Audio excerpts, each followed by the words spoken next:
চুরি করে তার শাস্তি কিন্তু আল্লাহ রাব্বুল আলামিন সূরা মাইদার ৩৮ নম্বর আয়াতে বলে দিয়েছেন। আইনটা যদি পাশ করা যায়, এই বাংলাদেশে হাজার হাজার কোটি টাকা কোনোদিন আর তসরুপাত হবে না, পাচার হবে না।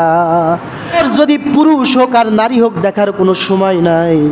যদি রাষ্ট্রের মধ্যে কেউ যদি চুরি করে তাহলে তা কথা ছাড়া তার হাতটা কেটে দাও। বলেন তো, যদি এই আইনটা যদি এই স্বাধীন সার্বভৌমত্ব দেশে যদি আমার বাংলাদেশে যদি এখন বর্তমান যদি চালু করে দেওয়া যায়, বিগত সালে যারা এমপি মন্ত্রী হয়েছে বিভিন্ন পদে থেকে হাজার হাজার কোটি টাকা তসরুপাত করেছে, দেশ থেকে পাচার করেছে, মনে রাখবেন বাংলাদেশের যে টাকাগুলো পাচার হয়েছে এই টাকাগুলো যদি নিয়ে আসা হয় এখন বাংলাদেশের 3 ভাগের 2 ভাগ সমস্যার সমাধান হয়ে যাবে।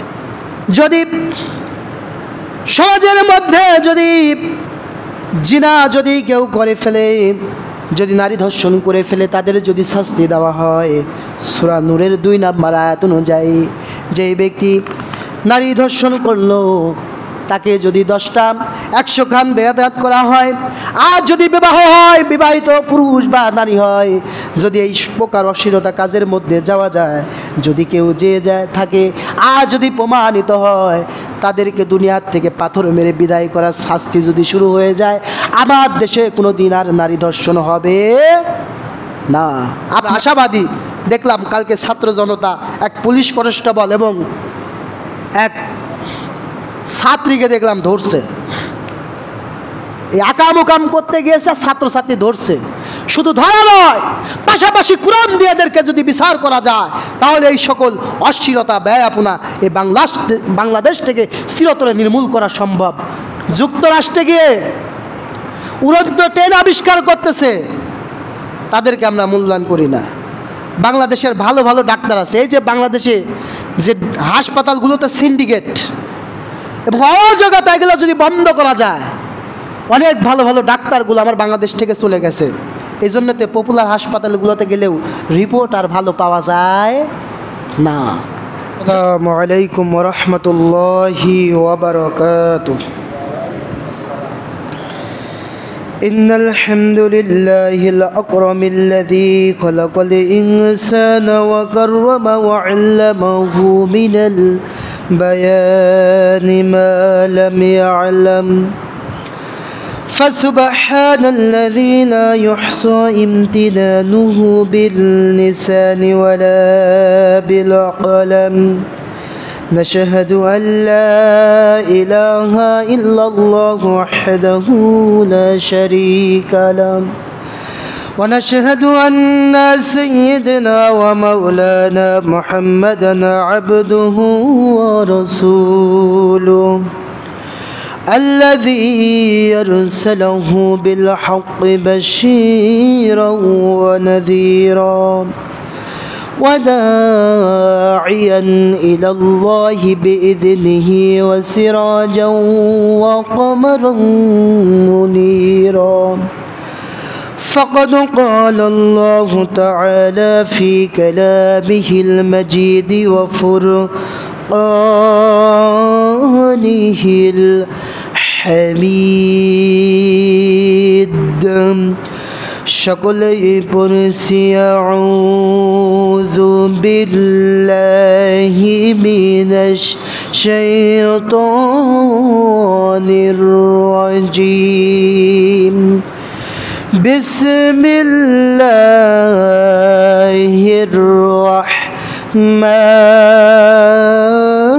রাহমানির রাহিম الذين إن مكناهم في الأرض إن مكناهم في الأرض يقاموا الصلاة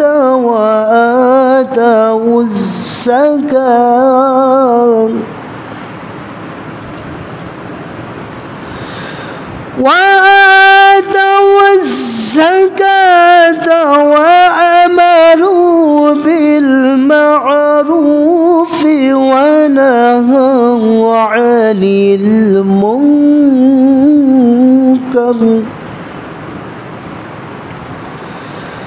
ولله عاقبة الأمور.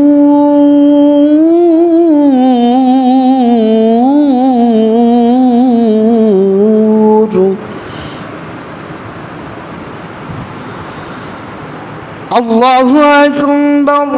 بسم الله الرحمن الرحيم.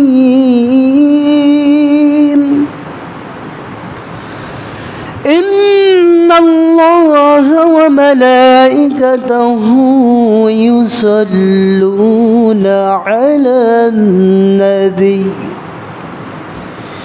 يا أيها الذين آمنوا صلوا عليه. আমাদেরকে পবিত্র জুমার দিন আগস্ট মাসের 16 তারিখ, ভাদ্র মাসের 1 তারিখ এবং আরবি মাসের 11 তারিখ আল্লাহ রাব্বুল আলামিন এই মহান স্বাধীনতার দেশে আমাদেরকে পবিত্র জুমার নামাজ আদায় করার জন্য আল্লাহ রাব্বুল আলামিন আমাদেরকে তৌফিক দান করলেন। ইনশাআল্লাহ পাকের দরবারে শুকর যাপন করছি। সকলে বলছি আলহামদুলিল্লাহ। আরও জোরে বলছি আলহামদুলিল্লাহ। লাখ কোটি দুর্দষ্ট হোক সেই মহান মুক্তির দিশারি জনাবে মুহাম্মদ রাসূলুল্লাহ সাল্লাল্লাহু আলাইহি সাল্লামের প্রতি, যিনি আমাদের শ্রেষ্ঠ রাসূল, যিনি আমাদের শ্রেষ্ঠ একজন নেতা, যার অনুসরণ অনুকরণের মধ্য দিয়ে ইহকালীন শান্তি পরকালীন মুক্তি নিহত সে রাসূলের প্রতি দুরূদ যাপন করছি। সকলেই বলছে সাল্লাল্লাহু আলাইহি ওয়াসাল্লাম। সম্মানিত হাজিরিন, বিগত 3টা জুম্মা নামাজ পড়াইতে পারি নাই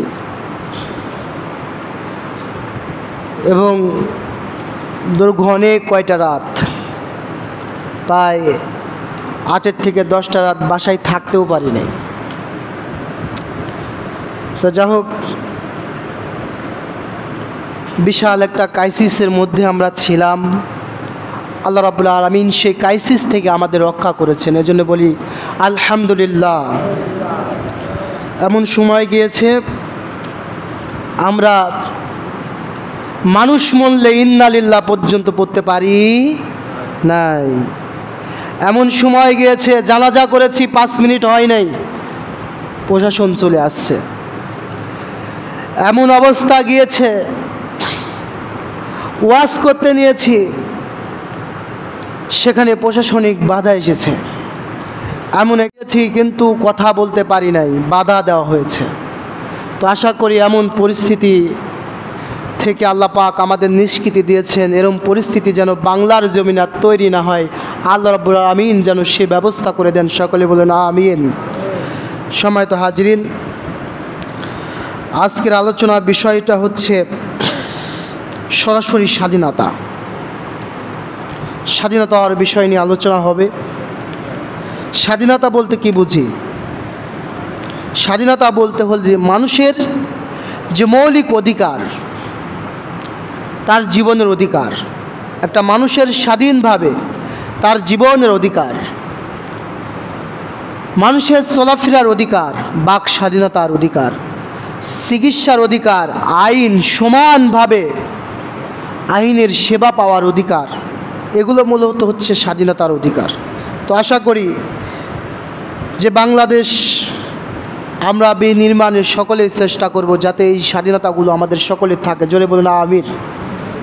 সম্মানিত হাজিরিন, আয়াতে কারিমা তেলাওয়াত করেছি সূরা হজের 41 নম্বর আয়াত।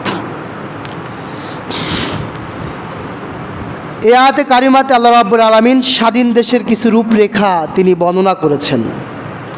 আমরা এগুলো শুনবো এবং মানবো ইনশাআল্লাহ। স্বাধীনতা কাদের জন্য অর্জন করা হয়? আল্লাযীনা ইযা আসাবাহুমুল বাগয়ু হুম ইয়ুনতাসিরুন। সূরা আশ-শূরা 39 নম্বর আয়াতে আল্লাহ রাব্বুল আলামিন বলছেন, এবং যারা অত্যাচারিত হলে তারা প্রতিরোধ গড়ে তোলে নিজের স্বাধীনতার জন্য। তো যাই হোক,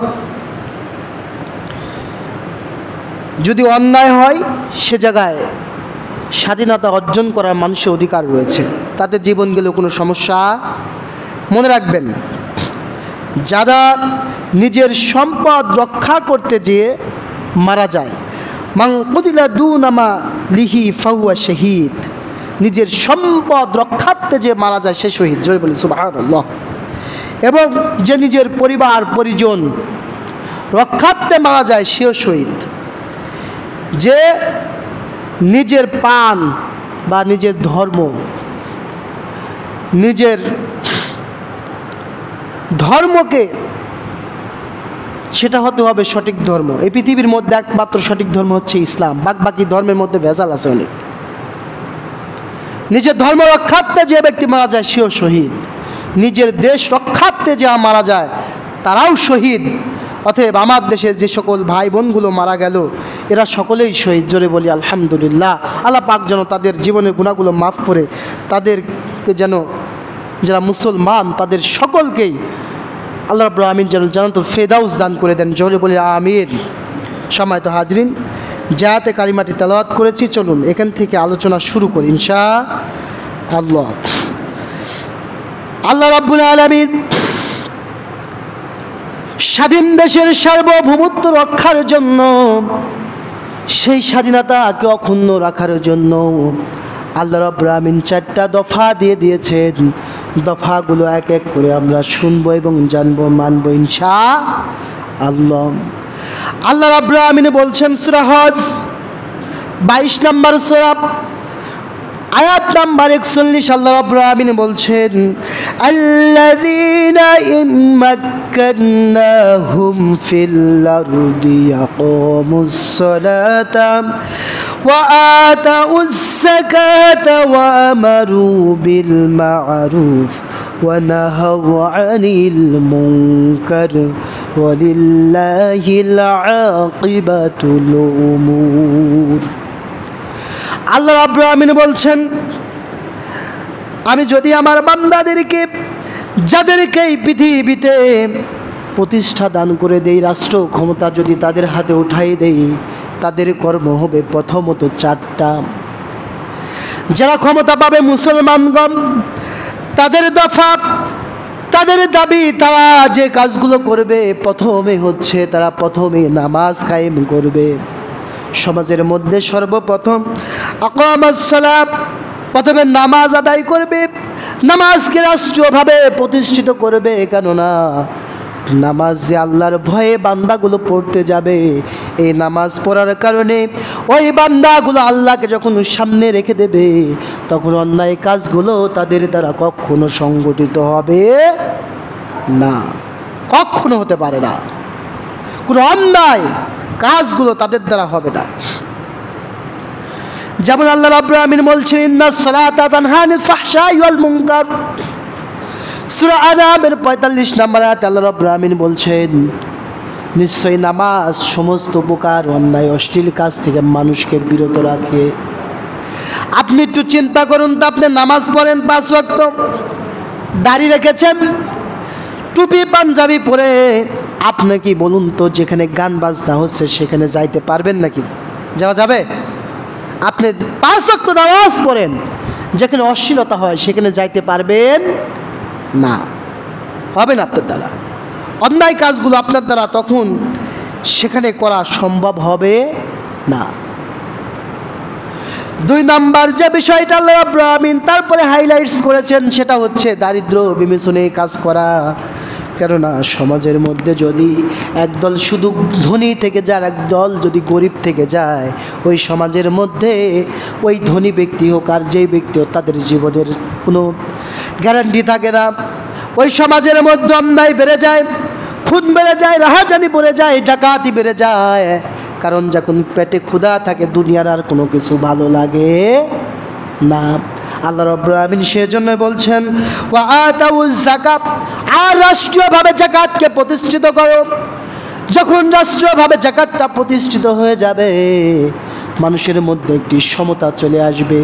ধনীগণ তাদের সম্পত্তির 2.5% তারা যখন দান করে দেবে, ওই সমাজের মধ্যে যারা অসহায় মানুষ ছিল, না খেয়ে মারা যাচ্ছে, টাকার জন্য চিকিৎসা করতে পারতেছে না, যখন এই বিষয়গুলো যখন দেখা হবে, একজন মানুষ খুব অসহায়, সে ব্যক্তি চিকিৎসা করতে পারতেছে না, ধনী মানুষগুলো তাদের যাকাতের টাকা যখন তাদেরকে দিয়ে দেবে, তাদের মধ্যে তখন অনুশোচনা আসবে। তারা বলবে যে না, আমার সমাজে যারা ধনী আছে তারা তো আমার ভাই, তারা তো আমি অসহায়, তারা সাহায্য করছে। তখন সমাজের মধ্যে আর কোনো ডিভাইডেড থাকবে না। ওই ধনী মানুষগুলোর জন্য গরিব মানুষগুলোর ভিতরে কিন্তু অত্যন্ত অনেক ভালোবাসা কিন্তু আল্লাহ তখন তৈরি করে দিবেন। জলি বলি সুবহানাল্লাহ। নামাজের মধ্যে যেমন একত্রে ধনী গরিব সব একসাথে আমরা নামাজ আদায় করতে পারি, ঠিক অনুরূপ যখন সমাজের মধ্যে যাকাত প্রতিষ্ঠিত হয়ে যাবে, তখন সেই সমাজের মধ্যে আর কোনো রেষারেষি, মারামারি, হট্টগোল কোনো কিছুই থাকবে। সম্পদের যখন সুষম বন্টন হবে, তখন আর সমস্যা হওয়ার কথা না। 3 নম্বরে যে আল্লাহ রাব্বুল আলামিন বলছেন ওয়া আমারু বিল মা'রুফ, যত রকম ভালো কাজ রয়েছে সমস্ত কাজের আদেশ রাষ্ট্রীয়ভাবে দিতে হবে। এই কাজগুলো ভালো, এই কাজগুলোকে উৎসাহিত করতে হবে। যেমনটি করে আমাদের ছাত্র ভাই বোনেরা করতেছে, বাংলাদেশের সমস্ত ক্যাটাগরির শিক্ষিত যারা রয়েছে, জেনারেল পড়ুয়া হোক আর মাদ্রাসা পড়ুয়া হোক, কি সুন্দর একটি সিস্টেম বাংলাদেশে আমরা এখন দেখতে পাচ্ছি। বিগত সালগুলো তো দেখেছি পারে নাই।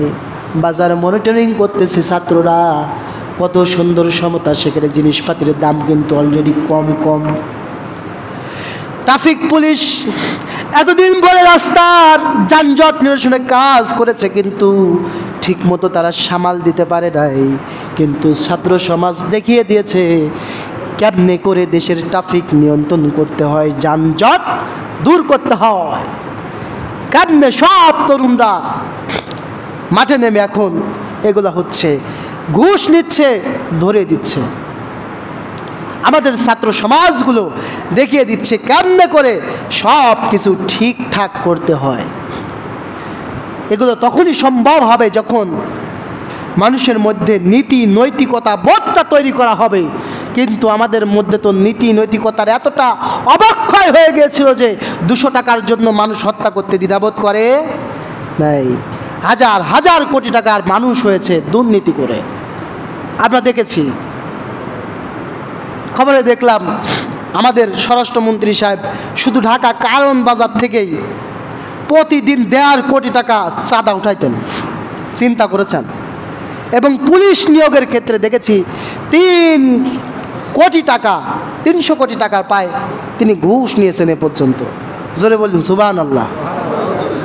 সুবহানাল্লাহ বলতেছেন। যখন ভালো কাজের আদেশ করা হবে, 4 নম্বরে আল্লাহ বলছেন ওয়ানহাউ আনিল মুনকার, অসৎ কাজ যেগুলো আছে সব কিছুতে নিষেধ করবে এবং রাষ্ট্রীয় পর্যায় থেকে বাধা দেবে। এই কাজগুলো যখন হয়ে যাবে, তখন সমাজের মধ্যে আর কোনো রকম, রাষ্ট্রের মধ্যে কোনো রকম আর কোনো ঝাই ঝামেলা থাকবে না। অন্যায় কাজের নিষেধ করার পাশাপাশি সেগুলোকে নিয়ে কি করতে হবে, ডাইরেক্ট সেখানে নিষেধ করতে হবে। নিষেধের কাজগুলো করতে হলে সেখানে বাধা দিতে হবে। আর সেটি করতে হবে কেমনে, রাষ্ট্রীয়ভাবে করতে হবে।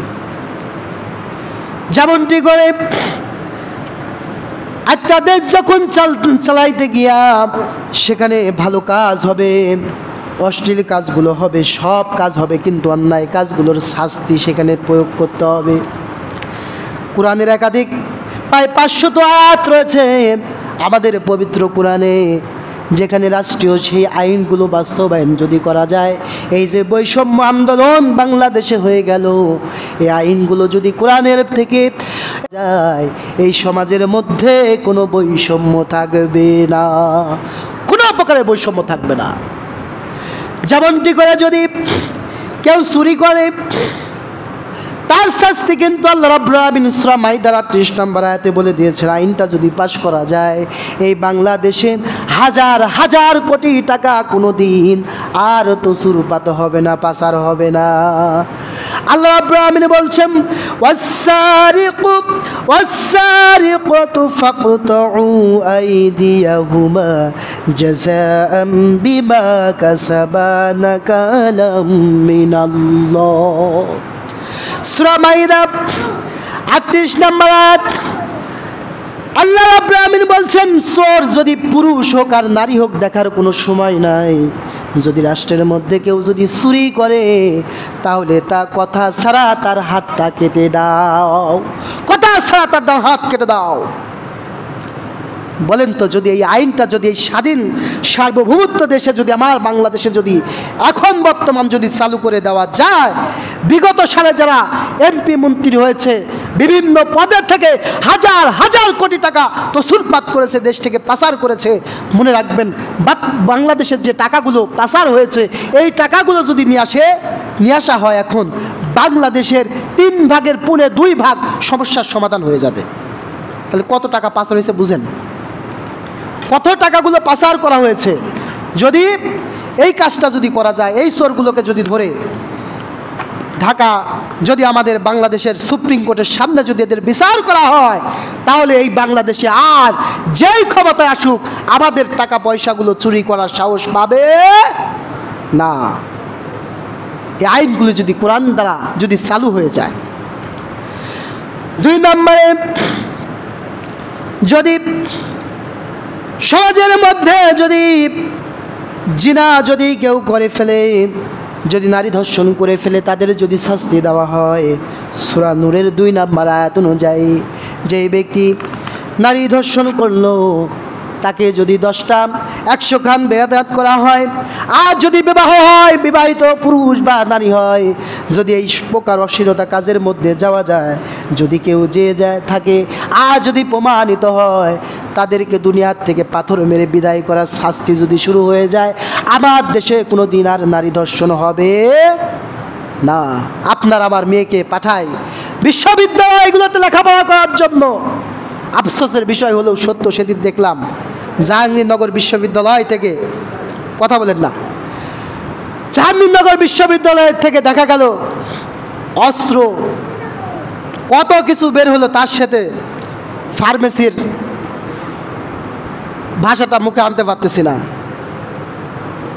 অশ্লীল জিনিসও বের করা হয়েছে নারীকে ধর্ষণ করার জন্য, সেই জিনিসগুলো তাদের কাছে দেখা গেল। আল্লাহ মাফ করুন। যদি সমাজের মধ্যে যদি এই শাস্তিটা যদি প্রয়োগ করা হয় তাহলে বাংলাদেশ থেকে ধর্ষণ জেনা ব্যভিচার 100%-এর মধ্যে প্রায় 90%-এর বেশি উঠে যাবে। যে আমার জীবনের ভয় আছে, এই অশ্লীল কাজের মধ্যে যাব, যদি ধরা পড়ি আমার জীবন শেষ। যখন এই আইনগুলো যখন স্বাধীন সার্বভৌমত্ব রাষ্ট্রে যখন তুলে ধরা হবে, যখন আইন প্রয়োগ করা হবে, এই সমাজের মধ্যে কোনো অশ্লীলতা থাকবে না। সম্মানিত হাজিরিন, 3 নম্বর হচ্ছে এই সমাজের মধ্যে কিন্তু যদি আমরা গ্রাম অঞ্চলের মানুষ বুঝি না, শহর অঞ্চলের মধ্যে কিন্তু পতিতাবৃত্তি অনেক হয়, অনেক বেশি হয়। নাইট ক্লাব, অফিসার ক্লাবগুলো যদি সূরা নূরের 33 নম্বর আয়াত অনুযায়ী যদি আমরা এগুলো বন্ধ করে দিতে পারি তাহলে এই সমাজের মধ্যে কিন্তু অনেক পুরুষ টাকা পয়সা নষ্ট করার থেকে বেঁচে যাবে। শুধু তাই নয়, এই সমাজের অনেক মা বোনদার ইজ্জত সম্ভব নিয়ে বাঁচতে পারবে যদি ওগুলো বন্ধ করে দেওয়া হয়। আশা করব এই সকল নাইট ক্লাব, অফিসার্স ক্লাবগুলো শহরগুলোতে যেগুলো আছে এগুলো বন্ধ হবে। আমরা আশাবাদী। দেখলাম কালকে ছাত্র জনতা এক পুলিশ কনস্টেবল এবং এক ছাত্রীকে দেখলাম ধরছে, এই আকাম উকাম করতে গিয়েছে, ছাত্রছাত্রী ধরছে।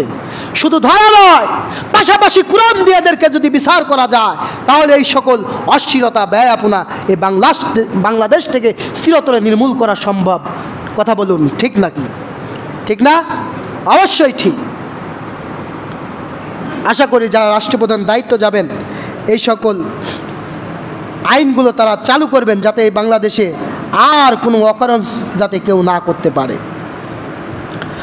সম্মানিত হাজিরিন, তারপরে যদি রাষ্ট্রের মধ্যে যারা বিশৃঙ্খলা করবে, যারা রাষ্ট্রের মধ্যে ডাকাতাই করবে, চাঁদা রাহাজানি করবে, মানুষকে সবসময় দাবায় রাখবে, ভয় ভীতি দেখাবে, যদি এদেরকে কোরআনের সূরা আহজাবের 60 এবং 61 নম্বর আয়াত দ্বারা যদি তাদের দমন করা যায়, যদি এই বিশৃঙ্খলা করে, তাহলে তাদেরকে যদি শাস্তির আওতায় আনা যায়, যদি কোরআন দিয়া যারা দেশের ডাকাতি করবে, এই দেশকে মানুষকে হত্যার মতন কাজকর্ম করবে, এই সকল কাজগুলো যারা করবে, চাঁদাবাজি করবে, তাদের হাত পা বিপরীত দিক থেকে কেটে দেওয়া হবে এবং দেশ থেকে বের করে দেওয়া হবে। যদি আইনগুলো যদি চালু করে দেওয়া হয়, এই বাংলাদেশে আর কোনো একটা চাঁদাবাজ ডাকাত এই বাংলাদেশে আর খুঁজে পাওয়া যাবে না, একটাও খুঁজে পাওয়া যাবে না।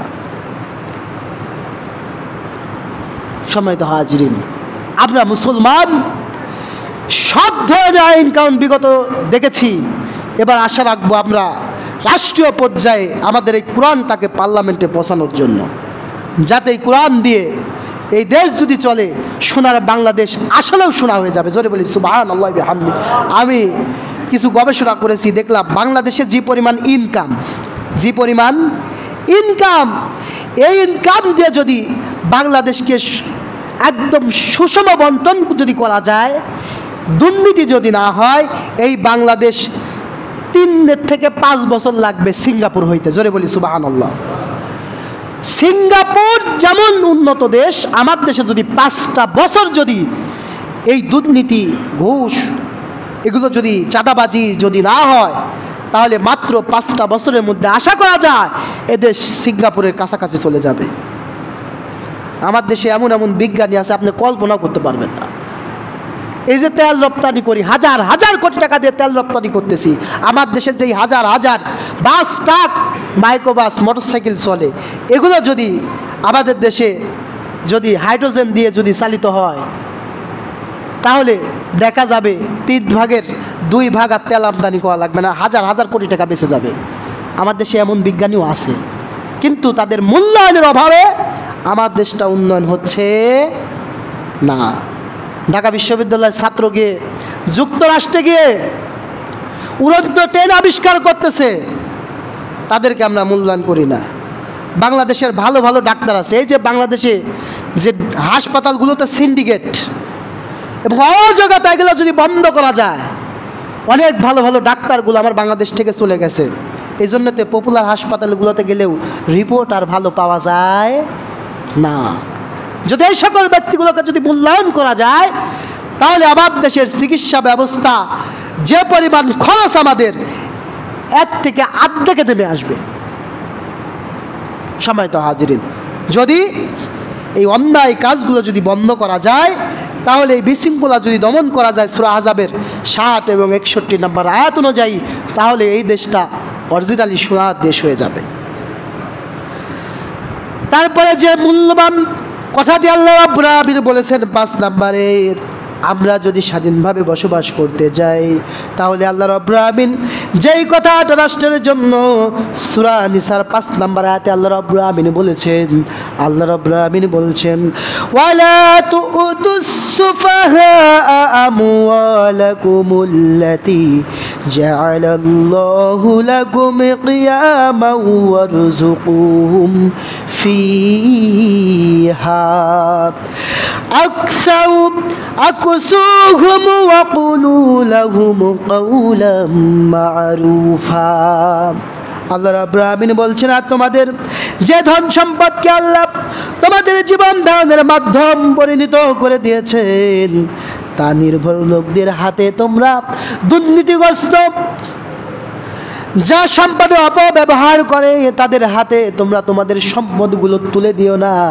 আমরা যদি আমাদের এই দেশটা যদি দুর্নীতিগ্রস্ত লোকদের হাতে যদি না তুলে দেই, যারা ওয়াদা করে বরখিলাপ করে, যারা সম্পদের অপব্যবহার করে, ঘুষ খায়, সম্পদের অপব্যবহার করে, টাকা পাচার করে দেশ থেকে এই সকল ব্যক্তির হাতে যদি না দিয়া যারা আমানতদার তাদের হাতে যদি আমরা আমাদের সম্পদগুলো সূরা নিসার 5 নম্বর আয়াতটা অনুযায়ী যদি তুলে দেই, এই বাংলাদেশে কোনো মানুষ অনাহারে বিনা চিকিৎসায় বাংলাদেশের মানুষ আর মারা যাবে না।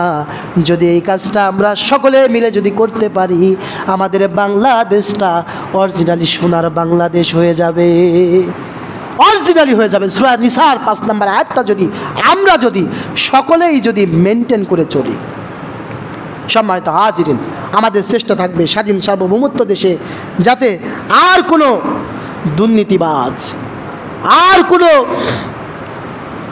স্বৈরাচার যারা বিনা অপরাধে ভালো ভালো মানুষগুলোকে দেশ ছাড়া করে, হত্যা করে, গুম করে, এরকম পরিস্থিতি যেন আমার বাংলাদেশে আর না হয়। জয় বলেন আমিন, আর জয় বলেন আমিন। আমার এই সোনার বাংলাদেশটা যদি সুন্দর অরিজিনালি করতে হয়, প্রথমে শিক্ষা ব্যবস্থার আমূল পরিবর্তন দরকার। বর্তমানে 9-10 সালপাল বাংলা তো ইংরেজি তো দূরের কথা, বাংলা রিডিংই পড়তে পারে না, এটা খুব ভয়ানক। আমাদের শিক্ষা ব্যবস্থাটা ধর্মীয় এবং বিজ্ঞান ভিত্তিক করা উচিত। গোটা পৃথিবী এখন চলতেছে হচ্ছে বিজ্ঞান ভিত্তিক, আমাদের দেশটাও শিক্ষা ব্যবস্থা বিজ্ঞান ভিত্তিক করা উচিত, যাতে আমাদের ছেলেমেয়েরা অনেক কিছু আবিষ্কার করতে পারে।